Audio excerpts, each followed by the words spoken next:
Hello, welcome to Inspiring Women with ADHD. Long time no see. This is Renee Allen, the host of this podcast, and I haven't been here in a few days, so I'm happy to be back. It is truly a miracle that I just did that introduction on one take. Usually when I come up here, it's a matter of getting my brain to remember how things are set up, and it should just work the same every time, but for some reason it doesn't. The volume's too high, it's too low or something, and I fiddle with it and accidentally hit something else. And it's actually been, a week and a half since I've been on here. I like to come on at least once a week, optimally twice a week. But last week, since it was election week, I just felt weird about talking about these kind of things when other things were going on. I don't know. It was overthinking it for sure. And then just being out of the loop of doing it, it was harder for me to get going. So I apologize. I'm going to try to not feel bad when I'm not consistent, because I do have ADHD and you do too. So as I design things for you, whether it's topics here or things that I set up on my website, little free offerings, eventually courses and things like that. I haven't gotten that far in that yet.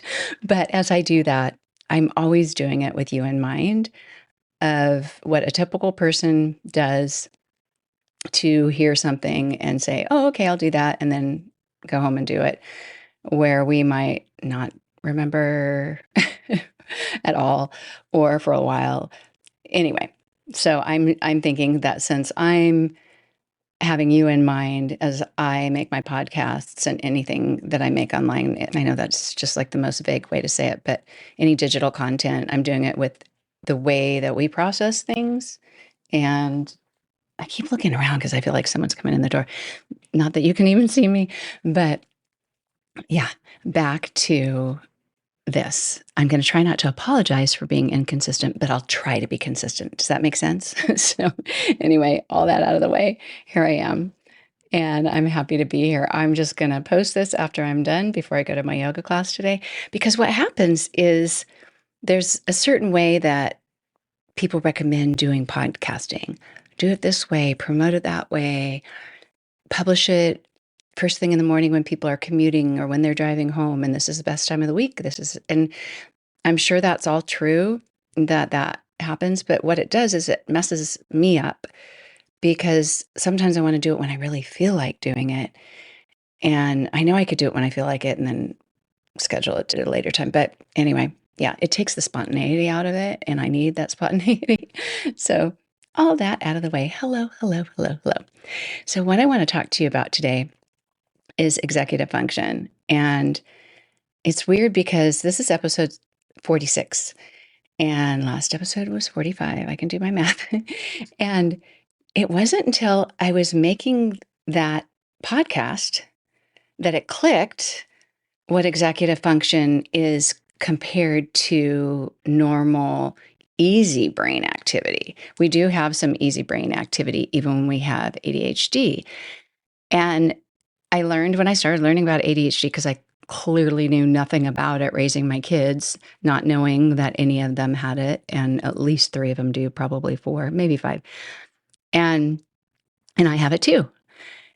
I didn't know anything about it. So then I learned it's a problem with executive function. Okay, what is executive function? Well, it's these different parts of your brain that help you make decisions, or it's the part of the brain that functions to make decisions or to categorize steps or to plan things out or to carry things out in an orderly way. And so I could see with my own brain why whatever's missing there, I don't have, a brain scan or anything or that tells me exactly what's happening, but in all my assessing of myself, I can see how that plays out. But it wasn't until the last episode when I was talking about how to help the brain store, or your brain store and remember information better, that I was reading something about executive function and automatic function of the brain. And I'm just double checking to make sure I have that right. Just one second. Okay, I found it. I'm learning when I listen to other podcasts and there's two people talking that when one person's trying to figure something out, I mean, obviously they edit too, but one person's trying to figure something out, the other one talks, so there's no dead space or, while somebody else is looking something up on the computer, they are able to kind of cover for each other. It's just me here, and that's fine. But I just had to stop for a second. So, because I just wanted to make sure sometimes my brain doesn't remember the term. And I thought, I think it's automatic. Or it could be autonomic, or you know what I mean? It could be a longer version of that word, which that probably wasn't even a word. But okay, so there's executive function or an executive system and an automatic system. Our brains have those two systems. And once I saw, there's two things that happen with our brains. And even though the the whole picture, the big picture of this was clear for me that, yeah, there's times when our brains are relaxed. They know what to do. We develop a system. We develop habits. I've talked about paving a pathway to make it easier for your brain or doing things over and over, streamlining your system, giving visual cues, all these things that can make it easier for your brain. But I didn't realize that the automatic system of the brain, that is what our brain loves to do. The automatic system guides 80 to 90% of our activities every single day. So that's what our brain is geared to do, is that 80 to 90% of the time, it's just doing what it's learned to do before. And that's pretty cool.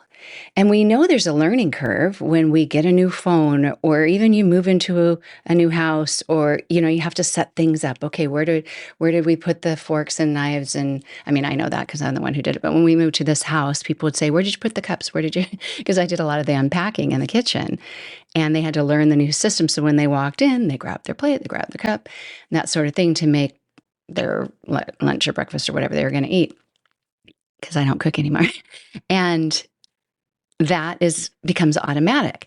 But each time that you have to stop and think about it, really concentrate, that's an executive system of the brain. And part of your brain is set up to do that. And it's purposeful effort. It's something that you have to concentrate on. It's not something that just happens automatically. And that's only happening, supposedly, 10 to 20% of the time. And if you pack your day or your week or your life with things that take a lot of brain power, no wonder you're exhausted. Or if you have ADHD and the executive function isn't functioning well, you have executive dysfunction, that means everything that's not automatic in your life takes extra effort to do that decision making, prioritizing, figuring out, I need to do this, then that, hearing that you need to do something, or even thinking of something and then remembering it. Because just because a thought comes up of, I want to go in the other room and grab my shoes so I can leave to exercise. And then you go in the other room and you have new visual cues and your brain goes blank. Why did I come in this room? Why did I come in this room? I can't remember. Why did I come in this room? You might walk back out. You may not remember for a few hours that you wanted to go running. You may not remember that you even wanted to do it that day. Or you might go in the other room and see your gym bag is ready. Oh, yeah, I was going to go to the gym. And it might sound crazy to someone who doesn't have executive dysfunction. In fact, sometimes I think, everyone deals with this. Everyone has scattered brains at times. But they really don't, because occasionally I'll speak to someone who doesn't have this issue at all. And they say, why would you do that? Or you really do that? They're not thinking I'm strange or something, but they just haven't experienced it. And it can be exhausting to accomplish something, to have a goal to do something that's going to take all that brain power, because so many things need to happen.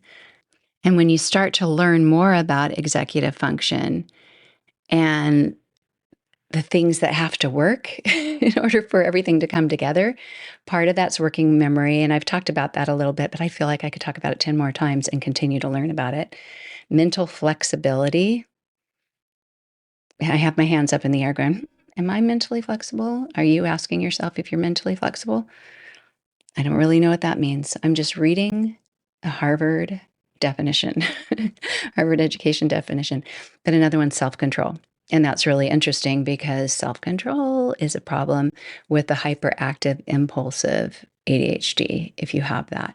But even the self-control in trying to get yourself to do something, that's not even the hyperactive part.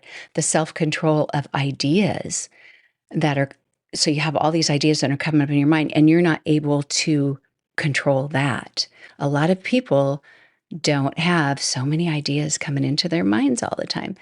And I recently had somebody, do you ever have people send you a video or something, a YouTube clip or Instagram, TikTok, whatever, about ADHD, and you think, oh, okay. Most of the time, I don't want to hear it. And I know that's, I don't know, that sounds really stubborn of me, but a lot of the times I'm just like, what are they going to tell me? I like to seek out information, which is funny because I am making a podcast and I'm giving you information, but I like to seek out information more than I like to have it come to me, especially if it's somebody that I'm not looking for. Like if I hear, oh, there's this book, I can research that book and decide, do I want to learn from that person? But in a video clip, I'm going to hear them. I don't know very much about them. Sometimes I like it, sometimes I don't. But anyway, recently there was some man on a stage saying something like, ADHD is not a problem with focus. It's focusing on too many things. And he was talking about how we have so many ideas that our focus keeps changing from one idea to the other idea to the other, like it's bouncing around, like those popcorn thoughts. But that's not focusing. So I didn't really respect I didn't look into him anymore because I thought he's just doing this to get clicks or to get, I mean, he was on a stage, but to get people to listen to him. And I felt like he was being, saying things that were so against, like most people think ADHD is about focus. He's like, I don't think it's that at all. And then you think, really? And then you're, really drawn to that because it's such a controversial thought. And I thought, I don't agree with you. I can see what you're saying, but I don't know if you've experienced this because that's not really what happens. But maybe it does for some people. But I really doubt anybody with ADHD is focusing on 500 thoughts that come up in their head. I really doubt that. So it is creating a distraction from anything you want to focus on. Anyway, that was my side note there. But yeah, so we've got these functions, but just getting away from the definitions because I really don't like reading definitions. I like to read them a little bit just so I make sure I'm saying the right thing. I'm not going off track. But what I wanted to explain just in really simple ways, because I'm finding that when I talk about ADHD or I talk about brain function, that sometimes I think, oh, everyone already knows that. So that might be a little too basic. But a lot of times the really basic things help us add ideas to those that help us be inspired to understand more about ourselves. Does that make sense? Like I say something that, it's like I'm giving you a canvas and a few paints, a little strokes on the paint, and then you think, oh, I think I'll paint a flower, that kind of thing. So anyway, that was such a bizarre visual, but that's what I just came up with. So anyway, back to why our brains get maxed out. That's really what I want to talk about. Why do our brains get maxed out? Sometimes they feel like they really won't work. And it's because we're trying to do things, whether it's just one thing or 20 things or whatever, that require so much work. So for somebody else, they're on a treadmill, they're on a flat treadmill, they're going at, level 2 or 3 or something, and they're just walking. And they're going to get in their mile or their 10 minutes. I don't like treadmills, so I never stay on them for very long. But when you're on it, you're at a level 10 and you're going faster to try to complete what they're completing, which is this time, which is just a mile or whatever. But you have these disadvantages to be able to get your foot up there. And actually, I like the incline a little bit, but 10 is not easy and it can be hard on the knees. But back to what we're trying to do during the day. If you're filling your day, let's say you have a job where you go to meetings and you need to pay attention, you need to sit still. A lot of things are a struggle if you've got the sit still problem or the listening problem or the ideas that come up or the impulse of wanting to get up. So, or participate, when you can't participate and you really want to participate, holding down impulses is hard, and you're trying to take notes or whatever, and you'll never look at them again or whatever. But anyway, all those things that are happening, you're having to really pay attention. Or you're trying to get ready to go somewhere and you've got all these distractions because your kids need this or they need that. And you're trying to gather up what you need. You get in the car, you realize you forget 5 things. I do that even when I don't have any children around. But anything that compounds a simple, I'm going to do this and then I'm going to do that, whether it's outside distractions, whether it's multiple voices, your own, other people, anything that makes your brain have to work harder is going to make you feel like you're out of control. And it can certainly be discouraging, frustrating, maddening, every little ing you can think of. And I'm actually not going to provide ideas for solutions in this podcast, but just help you know that there's this ratio. There's this 80%, 80 to 90% automatic, 10 to 20% executive function. That's what our brain's designed to do.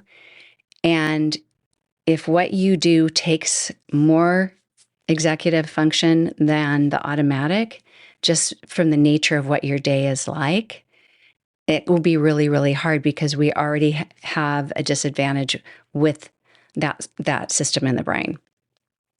And if you find that I'm doing way too much, so this is another way to look at having balance in your life.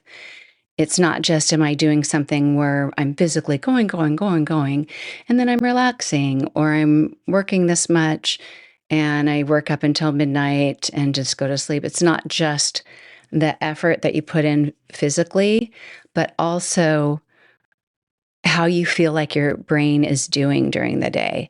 If you find that it's getting maxed out and it's not doing well, then maybe plan something that's a little more automatic. And I did that today, and I tend to put a lot of pressure on myself. I don't know if you do, but those of us who have a lot of ideas, a lot of creativity, a lot of desire to help other people, that's me. And if you do, then you probably have 5 times, 10 times, 20 times more ideas of what you would like to get done this week, this year, this month, or you wish you could have done 10 years ago and you still haven't done, like digitizing all my photos. Who knows if I ever will. I bought a scanner that's extra good for that. And I don't know, it's been 3 years and I haven't used it, but you probably have a lot of ideas of what you could wish you could do. And part of that may be how your home looks. Part of that might be how your day looks, how your body feels, what you can do for this or that, what you could do for other people, how you want to celebrate the holidays, who you want to stay in touch with, another way to make money, more that you want to read or do or learn. And you have all of these things, and it's like you're at this smorgasbord. Do they even have smorgasbords anymore? You're at some buffet, like I want to say more like at a wedding or something, not like a, like a restaurant like that. Those usually aren't as nice. But, you're at this wedding reception. It's catered. There's so much amazing food and you want to try all of it. You want to eat all of it, but you can't. And so you choose something and then you wish you'd done that instead. You wish you'd eaten that instead. Or you can't even, food's not a really good example actually, because with things that we plan to do, sometimes we finally decide, okay, this is what I'm going to do today. You might have guilt for not doing the other things, or just feel pressure that you should be doing that instead, when actually they all need to be done. Or do they? Or is it just my mind that's prioritizing that? Nobody else in the world cares about that. A lot of things that we do are that way. And yet we have these amazing minds and these amazing talents and creativity. So we should follow those promptings. We should follow those ideas that we have. And one thing I've really found to be helpful, and I haven't been using it lately, and I need to again, is having a notebook, a pad of paper that just tells you don't need to do this right now. I call it my do later list. You have that written down. You have that pad, that paper, that notebook. And anytime you think of something else that you want to do, just write it on there. And at least it's there. You won't forget it. You can decide later if you cross it off as a ever do item. But just physically casting it aside, like you're putting it on a conveyor belt at the grocery store and you just watch it go away. You write it down. It can leave your mind and hopefully isn't pressuring you that you should be doing that instead because you've given yourself permission to do it later. I actually made a little do later notebook online that's pretty if you ever want to print it out. And you may already have your own favorite notebook. I like really thick paper that's kind of off-white. Do you have a favorite kind of notebook and favorite kind of pen? If you need recommendations, I can tell you my very favorites. There's even, sorry for that scrapey sound, there's even a Reddit group on notebooks. And because I love green room notebooks from Target, but they've gotten more expensive. So I'm just using what I have now for a while before I buy more. But I looked up green room to see where to get more, if anybody else sold them. And there's a whole Reddit group of people who love their notebooks. And anyway, back to this. Understanding that we do better, our nervous system does better, we're calmer, we're able to function better. So we're already at a disadvantage, right? I hate to say that, but we're already at a disadvantage. And if we stress ourselves out, we're even at a greater disadvantage. So if you're using more than that 20%, or maybe for you it's 10% or 15% where you max out because you're using so much brain power for that executive function, and you're finding yourself just completely stressed out, that may be why. And finding a way to balance that out, or even just understanding so that you don't feel so bad about it, is helpful. Kind of planning your day so that you just do some things that may boost you up in between, listening to good music, singing a song, all the little things. I listened to, my goodness, Wrapped Around Your Finger by the Police. I love Sting so much. And I put that on today and I thought, I didn't realize this was such a mellow song. So I added it to my playlist for my yoga class tonight, because I like to have some lively songs in my yoga classes, but not so crazy lively that it's not very yoga-ish. And my only time that it went a little too crazy was when someone came, I don't know if I've shared this before, but someone came to my class and he loved Led Zeppelin. And I play a lot of bands, and I thought, okay, I'll look up a mellow Led Zeppelin song. And it was not as mellow as I hoped, because I was just doing it there on the fly. It had such a guitar solo. It was pretty funny, but everyone was fine. I think I overthink that for sure too. But anyway, I think that's going to be it for today. And I'm trying to not put the pressure on myself, not have the guilt I'm feeling for not being here recently. But I'm sure you're fine with that. And I'm happy that you're listening. I'm happy to know that you're out there.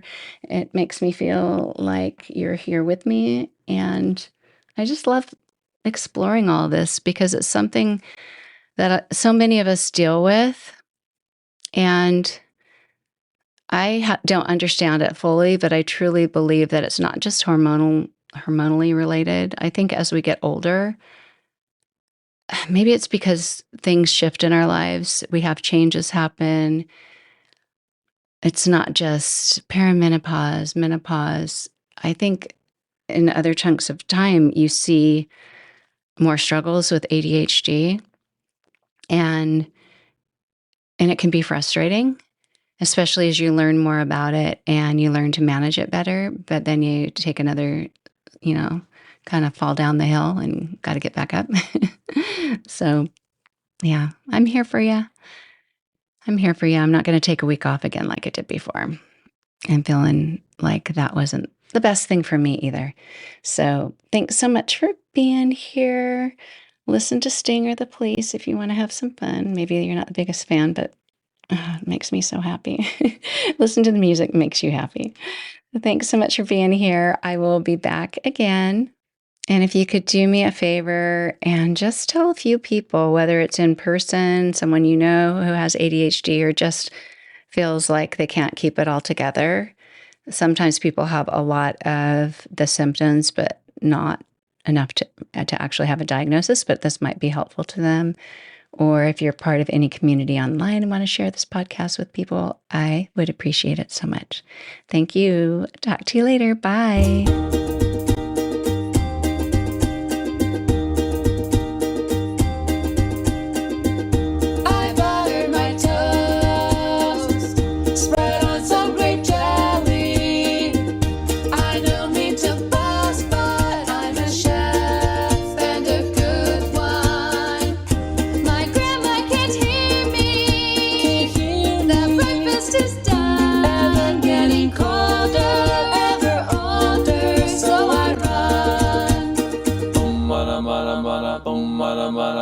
Open windows, broken shadows.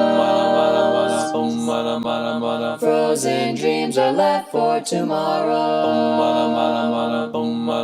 Without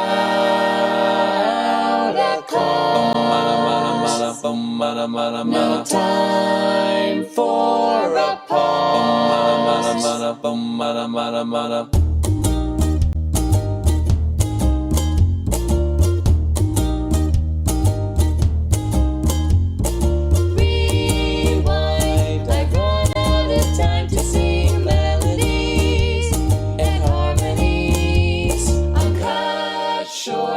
The silence of sound has yet been found, but not by me.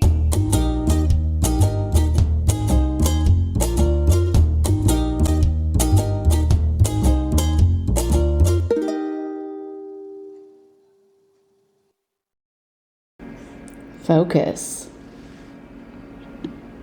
Focus.